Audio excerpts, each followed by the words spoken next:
In the grasslands of South America, 15 million years ago, a shadow falls. It belongs to a creature of nightmare proportions. A bird standing 3 meters tall, its head armed out the size of a calf, never sees the strike. A single devastating blow from above, a sickening crunch of bone, and the hunt is over. This was the reign of the terror birds, a dynasty of avian predators that held dominion for over 40 million years. They were, for a time, the perfect killers. To understand their ascent, we must travel back to a day of celestial violence. 66 million years ago, the sky above the Earth ignited. An asteroid, 10 kilometers in diameter and moving thousands of times faster than a bullet, slammed into the planet. The energy of the impact was incomprehensible. The combined nuclear arsenal of the modern world detonated at once and multiplied 10,000 times over. In a single second, the sky burned white. A shockwave of unimaginable force circled the globe. Ebris of the impact rained back down, a storm of incandescent rock that baked the surface to 150 degrees. Everything exposed was cooked alive. Then came the long night. Dust and ash choked the atmosphere, blotting out the sun for years. Temperatures plummeted, the plants died. The dinosaurs, rulers for 167 million years, vanished in a geological heartbeat. But life clings. In burrows, in deep crevices, and beneath the water, survivors endured. Tiny mammals, no larger than rats. Crocodiles buried in the mud. And birds, small, unassuming creatures, once living in the shadows of giants. It was they who inherited a broken world. The story we are often told is a simple one. Dinosaurs vanished, and mammals rose to take their place. This is an illusion. For the first 10 million years after the catastrophe, mammals remained timid things. The largest, no bigger than a badger. They hid, they trembled, they waited. But the birds grew and grew. Across Europe, the Americas, and Australia, evolution began to run the same terrifying experiment. The birds remembered their lineage. They were the descendants of dinosaurs, and they were reclaiming their throne. Among the first of these new tyrants was Gastornis. It stood over 2 meters tall, weighing 175 kilograms. Its head was the size of a bucket, its beak a massive sharpened wedge capable of splitting stone. For more than a century, science painted a grim picture of this creature as the apex predator of its age. A monster chasing down the tiny dog-sized ancestors of the horse, tearing them apart with its formidable beak. Then, in 2013, a closer look at the isotopes locked within its ancient bones revealed the truth. Gastornis was a vegetarian. The fearsome killer was, in fact, a peaceful 2-meter-tall herbivore, using its powerful beak not to crush skulls, but to crack open nuts and tough seeds. Genetic analysis confirmed its closest living relatives, common chickens and geese. In the grand, unfolding story of life, it seems evolution possesses a profound and humbling sense of irony. While the giant birds of ancient Europe were content to crack nuts between their beaks, a different evolutionary story was unfolding on an isolated continent. In South America, a lineage of giants was rising, forged not for foraging, but for terror. They were the Forus racids, the terror birds, a name they would earn in blood. For 43 million years, they were the undisputed kings of their world. To grasp the scale of this reign, consider the mighty Tyrannosaurus, which held its throne for a mere 2 million years. The terror birds ruled more than 20 times longer, establishing the most successful and enduring dynasty of apex predators in the history of the planet.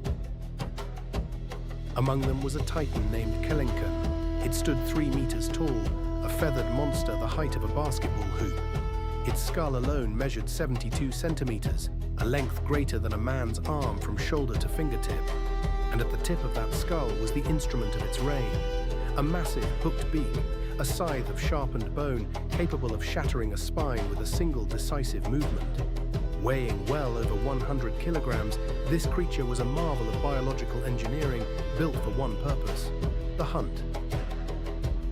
What made the Forus racids so uniquely lethal was not the bite, but the blow. their devastating downward strikes with the force of a sledgehammer. A single precise impact to the skull of its prey meant death was instantaneous, the victim falling to the earth before it even knew the fight had begun. There was no struggle, no prolonged chase, only a swift and silent execution. And they were fast. These birds could surge across the plains at 50 kilometers per hour, outpacing a modern sprinter, even a horse. They ran on just 2 of their 3 toes, holding the third aloft, armed with ears earlier in the dromaeosaurs, the raptors of the Cretaceous. Twice, in 2 different epochs, evolution had independently designed the perfect killer. For 43 million years, the terror birds were the gods of South America. Nothing could challenge their supremacy. But then, the world changed. From the depths of the ocean, a bridge of land began to rise. The Isthmus of Panama formed, connecting the 2 long-divorced American continents, and from the north, an army of new conquerors poured south. They were creatures honed by a different kind of warfare. There were the saber-toothed cats, with canines as long as a human hand. There was the giant short-faced bear, a predator the size of a small car. And there were the dire wolves, who hunted in packs, bringing coordinated strategy and collective intelligence to the battlefield. It was a new kind of war, the beak against the saber, raw speed against cunning intellect, the solitary hunter against the relentless pack. One terror bird dared to defy the tide. It marched in the opposite direction, north into the territory of the invaders. Its name was Titanus. 2.5 meters of feathered fury, 150 kilograms of pure predatory instinct. It strode onto the plains of ancient Florida and met the gaze of Smilodon, the saber-toothed cat. Here, on the frontier of 2 worlds, 2 apex predators, each the product of millions of years of isolated evolution, finally faced one another. The Continental War raged for 3 million years. But in the end, Titanus and its kind were losing. One by one, the species of terror birds began to vanish. Outmaneuvered and outcompeted by the northern mammals, the 43 million year reign was finally broken. The last Forus racid is thought to have disappeared just 100,000 years ago, a final fading whisper of an avian empire. Yet there is a final astonishing twist in this epic tale. Meet Brontornis, the heaviest of all the terror birds. It weighed a staggering 400 kilograms and stood nearly 3 meters tall, with a head and beak the size of a man's torso. When it walked, the ground must have trembled.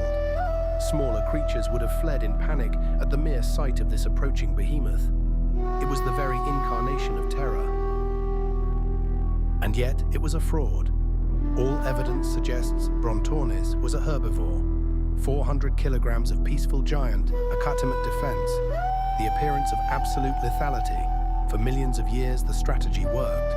To look so terrifying that no predator would ever dare to test the assumption. It was a fortress of flesh, built not for predation, but for peace. A silent testament to the fact that in the grand theater of survival, sometimes the greatest weapon is not the one that is used, but the one that is merely seen. Long before the climate of our own age began its inexorable shift, before the great dramas of human civilization played out across the continents, another world existed. In this world, the land of Australia was nurturing its own titans. They were called Dromornis stertoni, a name of scientific precision, but to those who unearthed their colossal remains, they earned a more visceral title, the demon ducks of doom. Yet they were neither demons, nor were they ducks. Genetic sequencing reveals a far more familiar and perhaps more unsettling truth. They were titanic relatives of modern fowl. It seems evolution possesses a recurring, almost obsessive fascination with transforming the humble chicken into a monster. Picture a bird standing as tall as a giraffe, its head reaching a staggering 3 meters into the forest canopy. Imagine it weighing as much as a draft horse, a solid 600 kilograms of bone and muscle. Through the humid, dripping rainforests of Miocene Australia, these behemoths moved in slow, deliberate herds. They were gentle giants, browsers of the lush undergrowth, their immense bulk a passive deterrent to the predators of their time. But they were living on borrowed time. Their world was destined to vanish.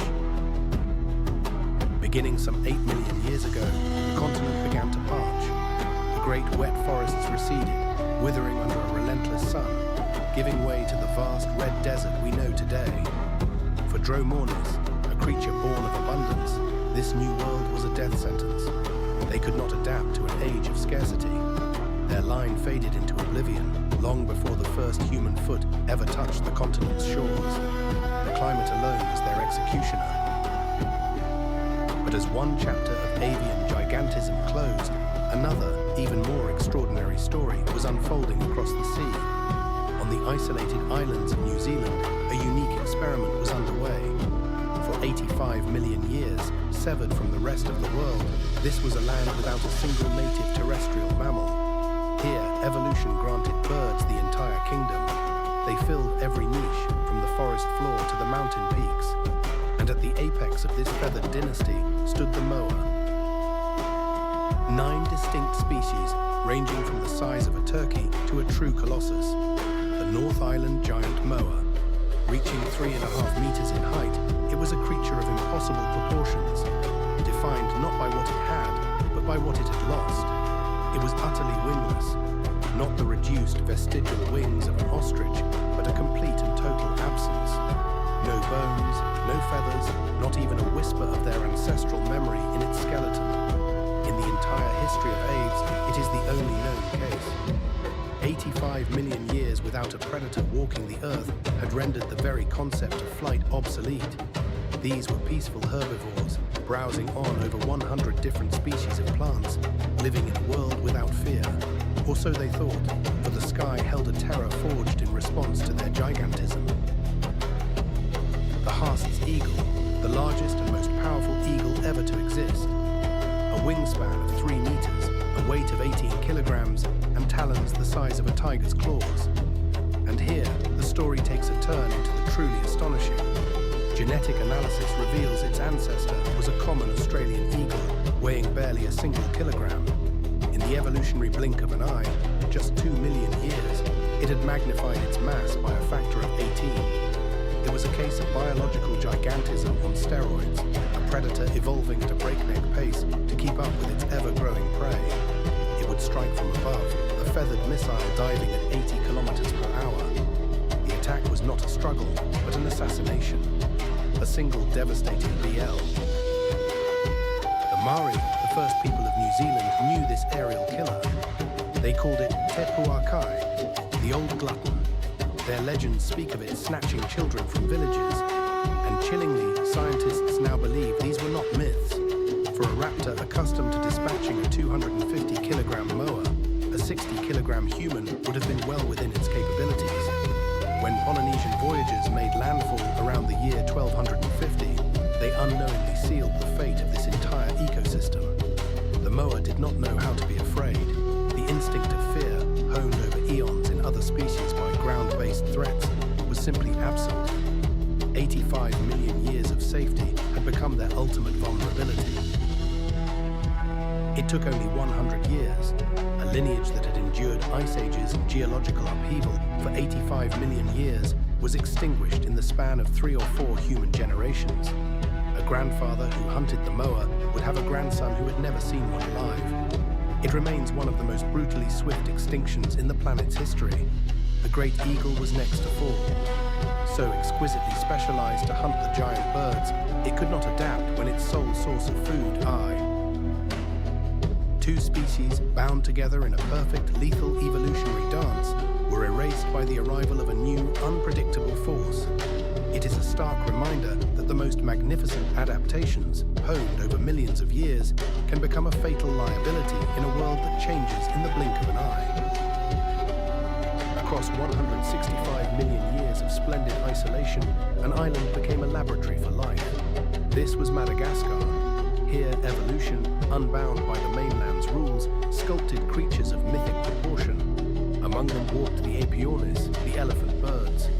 Standing 3 meters tall, their immense frames tipped the scales at 730 kilograms. They were, by mass, the largest birds to have ever walked the earth. Nothing feathered, before or since, has ever been heavier.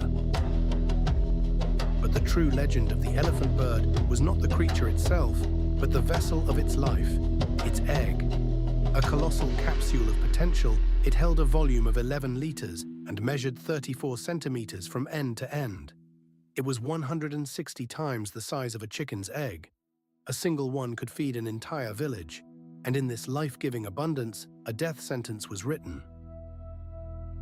The paradox of evolution is laid bare in their closest living relatives, the kiwi of New Zealand, a tiny furtive creature weighing a mere 3 kilograms. From a 3-kilogram whisper in the undergrowth to a 700-kilogram titan, all in the span of a few million years. It is as if evolution itself was playing a game of extreme and violent contrasts. The sheer scale of the Epyornis bled from reality into legend long before its demise. In the 13th century, Marco Polo recorded tales from the island of a giant bird, the roc, so powerful it could seize an elephant in its talons. Arab merchants spun yarns of the rook, a feathered monster from the tales of 1001 Nights. All of these myths were echoes of a living creature. The bird was so immense, it had become a monster of folklore while it still drew breath. Then humanity arrived on Madagascar, and the myth was rendered down to bone and dust, catalogued and confined to museum halls. The extinction of these feathered colossi came in 3 distinct waves, 3 final acts in a global tragedy. The first wave was not a predator, but the planet itself.